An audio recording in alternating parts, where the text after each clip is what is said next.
So last but not least presentation is by Wiering, and he will conclude our journey into world of real reactions in giving some comments on possibility of connecting atoms. So polymerization reaction. What is yours? All right, everyone. Thank you for the introduction. I did my project on the photo-polymerization of cyclohexasilane. Cyclohexasilane is just a 6-membered ring of silane, so Si6H12.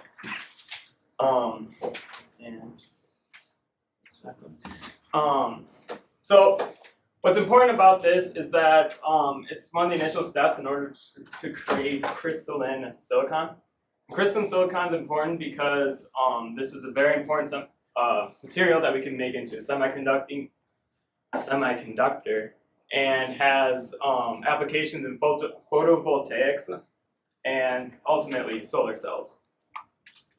So the main point of my, the main point of what I wanted to figure out is this Si-Si bond on the cyclohexasilane is broken by UV light.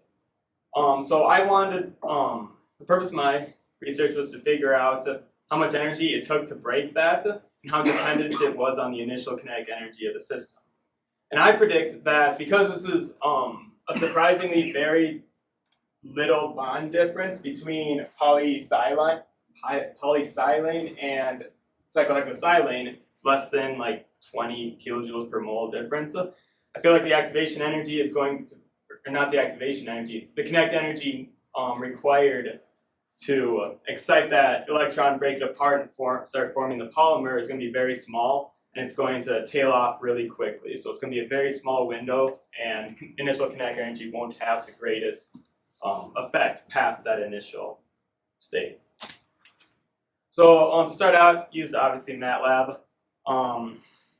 What I went for with the code-wise, so represents the Hamiltonian operator for a charge transfer potentials.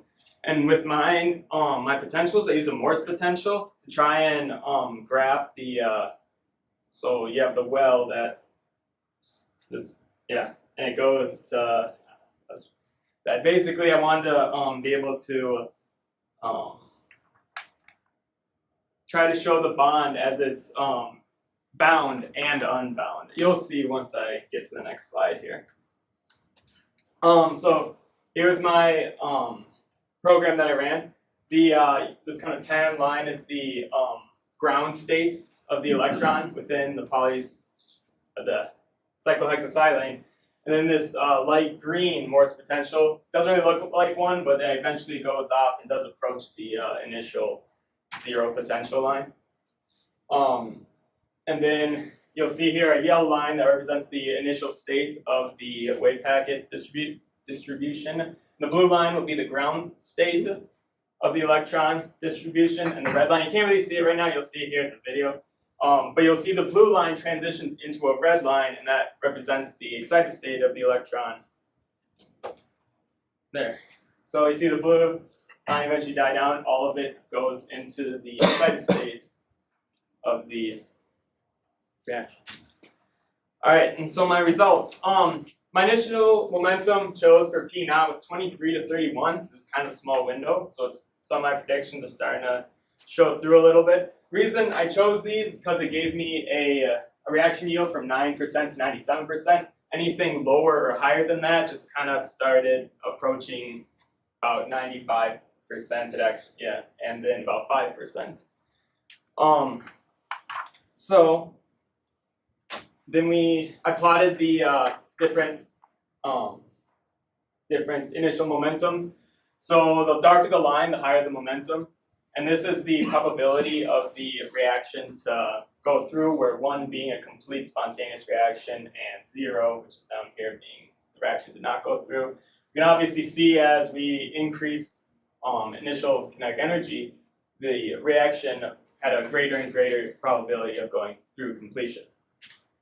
And then I took the initial kinetic energy and I plotted it against the rate reaction, which I differentiated from these values.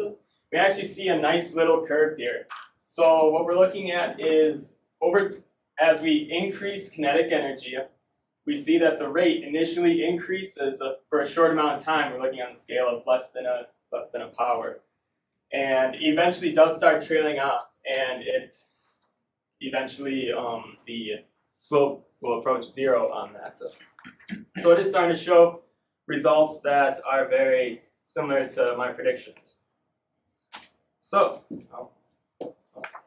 so in conclusion, we saw the small window of kinetic energy that the product needed to cause the reaction to go to spontaneity as predicted. We saw how the effect of the initial kinetic energy had an immediate effect on the rate of reaction, initially growing quickly and then trailing off as the kinetic energy continued to increase. Then moving forward with this information, we can use this to begin modeling the rest of the reactions to create eventually crystalline silicon, which can then be used to better understand it, how to create it. This is a very important material. And thank you. Okay.